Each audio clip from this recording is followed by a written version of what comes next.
Hello, j'espère que vous allez tous bien. Avant de commencer cette vidéo, je vous souhaite une très bonne et heureuse année 2024. J'espère que l'année 2023 a été très bénéfique pour vous et vous a apporté que du bon. Du coup, je me suis dit pour commencer l'année de partager avec vous tout ce que 2023 m'aura appris. Je pense qu'à travers mon expérience, à travers ce que j'ai pu retenir de 2023, je pourrais en aider plus d'une et peut-être qu'on aura tous retenu la même chose, qui sait.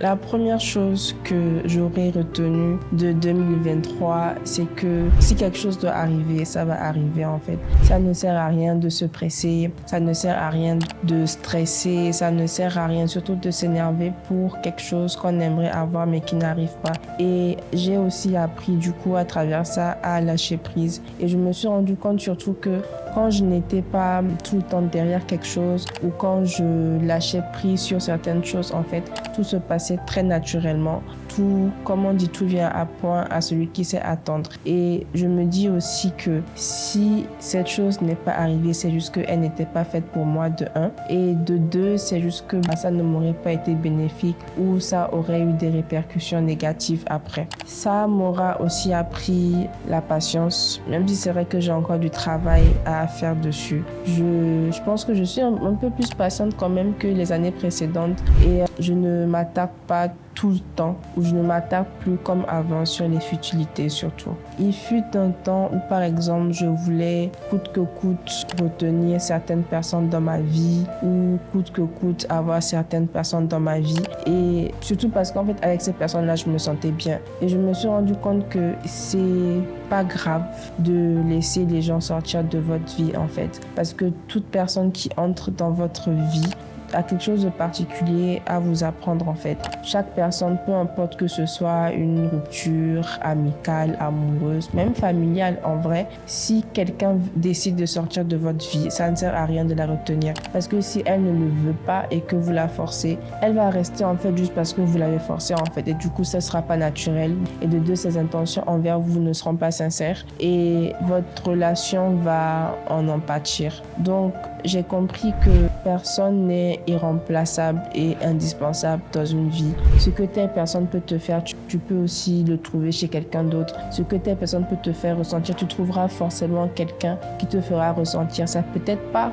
au même niveau, peut-être pas de la même façon, mais d'une certaine façon quand même tu l'auras. Et tant que tu respires sans cette personne, tant que si cette personne-là n'est pas dans ta vie, tu ne meurs pas, ben c'est pas grave de laisser les gens sortir. Par contre, toute personne qui rentrera dans votre vie, en fait, devra connaître vos limites parce que on n'est pas là pour tolérer certains manques de respect ou même, en fait, laisser les gens faire ce qu'on n'aimerait pas qu'on fasse. Donc, à partir du moment où tout est d'accord, où les limites de chacun sont respectées, je pense que tout est bon. J'aurais également appris à être reconnaissante envers les choses qui m'arrivent. Et si je ne suis pas à un haut niveau auquel je veux être, par exemple, si par exemple en janvier 2023, j'avais prévu avoir un appartement, une voiture et que c'est toujours pas le cas, je suis quand même reconnaissante d'être là où je suis là maintenant parce que je sais ce que j'ai traversé pour en arriver là et je sais ce que j'arrive à tirer de cette situation surtout. Il faut apprécier ce qu'on a, il faut être reconnaissant, il faut avoir de la gratitude envers ce qu'on a parce que quand on regarde autour de nous, on voit forcément des gens qui ont moins que ça ou même des gens qui ont plus tout simplement mais qui ne sont pas forcément heureux là où ils sont. Et je pense que ce que vous manifestez ou du moins ce que vous reflétez en fait, c'est ce que vous avez dans la vie. Donc manifester de la gratitude, de la reconnaissance, de la joie tout simplement, de la bonne humeur, bah forcément en fait vous n'aurez que ça en retour.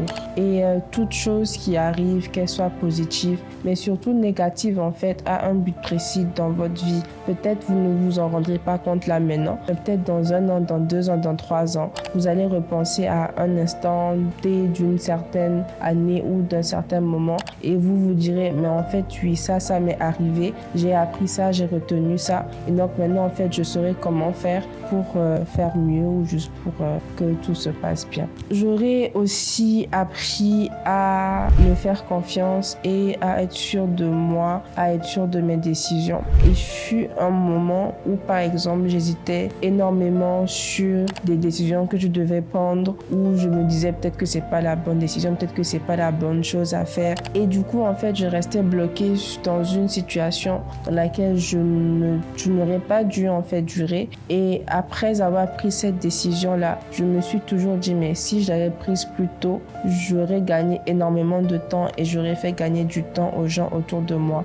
Ça va aussi pour le fait de se faire confiance sur certains projets ou sur certaines choses à faire en fait. Parce que en même temps, dans ce monde et dans cette vie, vous ne pourrez compter que sur vous-même. Donc, vous êtes la seule personne qui ne pourra pas vous décevoir. Et en même temps, il faut être pas trop dur avec soi-même. Il faut déjà être en accord avec ce qu'on a et avec ce qu'on peut fournir là. Parce que tout n'est qu'une question de contexte en fait. C'est un tout qui fait ce que vous faites. Et si vous voyez que là, vous n'êtes pas au top de votre potentiel ou que vous n'êtes pas au top de votre capacité, faites un travail sur vous-même. Essayez de lire ce qui va et ce qui ne va pas. Et comme ça, en fait, vous pourrez repartir sur de bonnes bases et réussir dans tout ce que vous entreprendrez. Parce que n'oubliez pas, vous serez la seule personne qui ne vous décevra jamais. J'ai aussi appris à ne pas me comparer, à ne plus me comparer aux autres et à ne plus envier, entre guillemets, ce que je voyais chez les autres. Toute cette année 2023, je pense que 2023, si je peux la résumer en un seul mot ou en une seule phrase, c'est l'herbe n'est pas plus verte ailleurs en fait. On ne sait pas ce qui se passe dans la vie de quelqu'un. On ne sait pas si la personne est heureuse ou pas avec ce qu'elle a. On ne sait pas si la personne souffre. On ne sait pas. On ne sait pas. On montre ce qu'on veut montrer. Par exemple, sur les réseaux, vous voyez des gens montrer leur vie de luxe ou peu importe. Ou peut-être que cette personne-là change tous les jours de vêtements. On ne sait pas. Mais qui vous dit que cette personne-là, par exemple, ne loue pas, n'emprunte pas ou ne coule pas sous des dettes, en fait? Vous enviez peut-être le couple de quelqu'un, mais vous ne savez pas ce qui se passe dans le couple de la personne. Vous enviez peut-être la famille de quelqu'un, mais vous ne savez pas ce qui se passe dans la famille de la personne. Quelqu'un, aujourd'hui, peut avoir des milliers de dollars sur votre compte et vous, peut-être, vous n'aurez que 100 dollars, mais vous ne savez pas ce que la personne a fait pour avoir ces milliers de dollars-là, ni les contraintes que la personne a, ni ce qu'elle subit, en fait. Vous ne savez pas ce qu'elle endure à l'intérieur d'elle-même ou quand elle se retrouve avec elle-même. Vous ne savez pas tout ce qui se passe de négatif dans cette vie ou toutes les choses négatives qu'elle subit pour en être là où elle est là maintenant. Et moi, je dis toujours que, en fait, avoir sa paix et être en paix avec soi-même, c'est le plus important. Donc, chaque chose arrive en son temps. J'ai également appris à travailler sur ma paresse parce que j'étais ou je suis quelqu'un de très paresseuse. J'ai toujours eu tendance à repousser les choses que je pouvais faire là tout de suite, me dire bon, si je ne fais pas là maintenant, je vais le faire après. Par exemple, sur le plan financier, j'étais tout le temps à me dire j'aimerais faire ci, j'aimerais faire ça. Cette année, j'ai lancé un business de cosmétiques que j'ai même pas tenu un mois, notamment à cause de la paresse. Quand j'ai commencé, je me suis dit, bon là c'est bon, j'étais capitale, je vais commencer à faire ceci, à faire cela. Et j'ai fait tout ce que j'avais à faire, je me suis levée, j'ai tout fait. Et après en fait, quand j'ai vu que ça devenait un peu trop de travail, quand j'ai vu que ça me prenait un peu trop de mon temps, et quand j'ai vu que le temps que je prenais pour faire ça, je pouvais faire autre chose, j'ai juste laissé tomber. Et si j'avais été moins paresseuse à l'époque, je pense que ce business-là aurait été quelque part aujourd'hui. C'est pas un regret, c'est juste une leçon que j'ai apprise et que je vais appliquer ailleurs. Un autre exemple encore sur le plan financier, j'ai rencontré quelqu'un pendant la deuxième partie de l'année, et cette personne en fait, dès que je l'ai rencontrée, elle a été très carrée, très droite sur les trucs en disant ok, on va faire ci, on va faire ça, on va faire ça comme ça, faire ça comme ça, faire comme ça. Et sans vous mentir, si ce n'était pas à cause de ça, et grâce à ça, je pense pas que je serais devant la caméra là maintenant, parce que j'aurais été encore une fois trop paresseuse pour faire ça. J'ai lancé un autre business du coup avec cette personne, et si ça aurait été que moi, ça j'aurais tout écrit sur papier, et encore une fois la paresse m'aurait empêché de faire tout ça. Et je suis très reconnaissante et très contente du coup de ne pas m'être écouté et d'avoir écouté cette personne parce que je vois là les changements que ça a eu dans ma vie. Arrêtez d'être paresseux, levez-vous, bougez-vous, démenez-vous pour ce que vous voulez faire dans la vie et vous verrez que la vie vous récompensera pour ça. J'aurais également appris que toute action ne mérite pas forcément une réaction. Parfois, il est important ou il est utile ou c'est bien de laisser les gens penser que par exemple qu'ils ont eu le dessus sur vous ou que par exemple qu'ils ont raison. Même si vous pensez tout le contraire, ça ne sert à rien de tout le temps débattre, ça ne sert à rien de tout le temps parler, ça ne sert à rien de tout le temps donner votre opinion, peut-être parce que peu importe la personne qui est en face de vous, elle sera peut-être pas tout le temps dans l'état d'esprit ou dans le mood de vous écouter et surtout d'entendre ce que vous avez à dire. Quelqu'un peut faire un truc demain qui ne vous plaît pas, vous n'avez pas forcément besoin de réagir. Si vous savez que votre réaction ne va pas changer ce qui est en train de se passer, ne va pas améliorer la situation ou ne va tout simplement pas rendre les choses meilleures, ça ne sert à rien de réagir. Gardez votre énergie pour quelque chose de plus positif, pour quelque chose de plus utile ou pour quelque chose qui vous fera du bien. Voilà. Ensuite, pour finir cette vidéo en beauté, 2023 m'aura appris que confier ses projets à Dieu, confier sa vie à Dieu, confier en fait tout son être à Dieu, c'est la meilleure chose que vous pouvez faire. J'ai toujours été quelqu'un qui croyait en Dieu, j'ai toujours été quelqu'un qui savait que Dieu existait et qui priait Dieu. Là n'a jamais été le problème, mais je pense que comme tout le monde et tout être humain normal, on a tous eu parfois des baisses de foi, on a tous eu des hauts et des bas dans notre cheminement avec Dieu, avec Christ. Et j'ai passé un très long moment, je vais dire, en étant fâché contre Dieu et son fils du coup. Et je me disais que je n'aimais pas forcément ce qui m'arrivait ou ce que j'étais en train de vivre. Et je me suis dit, bon, de toutes les façons, si ça doit se passer comme ça, donc ça va se passer comme ça. Et mon comportement ou ce que je fais ne changera pas grand-chose. Jusqu'à ce qu'on arrive au mois de juin, qui est mon mois de naissance. Et je me suis dit, c'est bon, tu as tenté les deux faces de la pièce et tu as vu ce qui t'avait arrangé à un moment et ce qui t'avait arrangé à un autre ou pas du tout. Et je me suis dit, écoute, on va se remettre dans le bain, on va reprendre. J'attendais juste un petit signe et quand j'ai eu ce signe-là, je me suis dit, ok, c'est bon. J'ai commencé un jeûne en juin 2023 de 2 semaines jusqu'à mon anniversaire.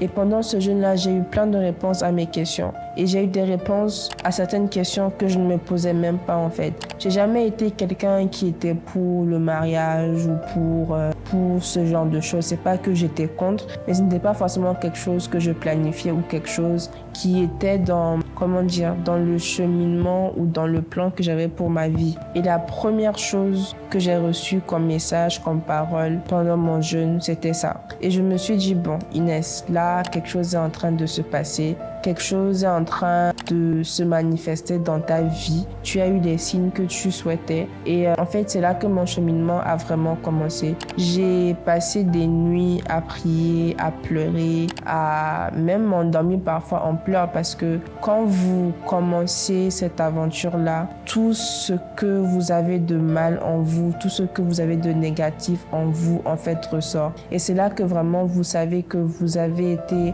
pardonné pour tout ce que vous avez fait de mal et que Dieu en fait a enlevé tous les fardeaux de votre vie et lui-même a dit, venez à moi ceux qui êtes fatigués et je vous donnerai du repos. Et ce repos-là en fait, il me l'a donné parce que je lui ai mis tous mes fardeaux à ses pieds.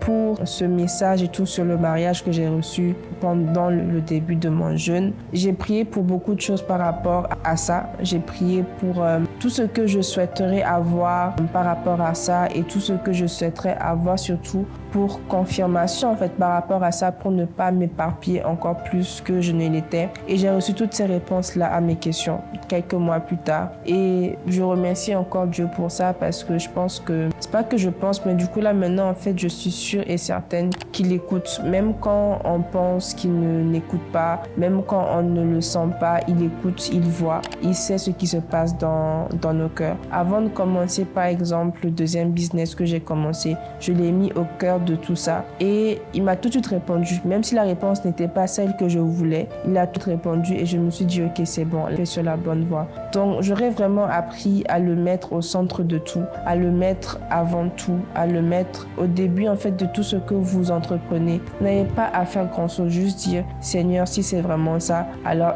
ainsi soit-il. Et porte ce projet-là, là où tu veux qu'il aille. Et vous verrez, en fait, que si vous suivez cette technique-là dans tout ce que vous faites, tout va juste se passer comme des roulettes. Donc, voilà un peu pour tout ce que j'aurais appris en 2023. J'espère que l'année 2024 vous sourira, vous apportera de belles choses, de la joie, du bonheur, beaucoup d'amour surtout parce que l'amour, c'est tout dans la vie et sans l'amour, on n'est rien. J'espère que cette vidéo vous aura plu, que vous aurez appris quand même quelque chose ou que peut-être vous vous êtes retrouvés sur certains points. Et si oui, si non, je ne sais pas. J'espère au moins que vous pourrez en tirer des leçons pour l'année à venir, pour ne plus reproduire les mêmes erreurs que vous avez faites en 2023 ou même les années précédentes. J'ai compris aussi à un moment qu'il ne fallait pas se donner des résolutions à chaque début d'année parce qu'on ne les tient pas forcément, parce qu'on ne connaît pas l'avenir et on se dit si on ne tient pas cette résolution-là cette année,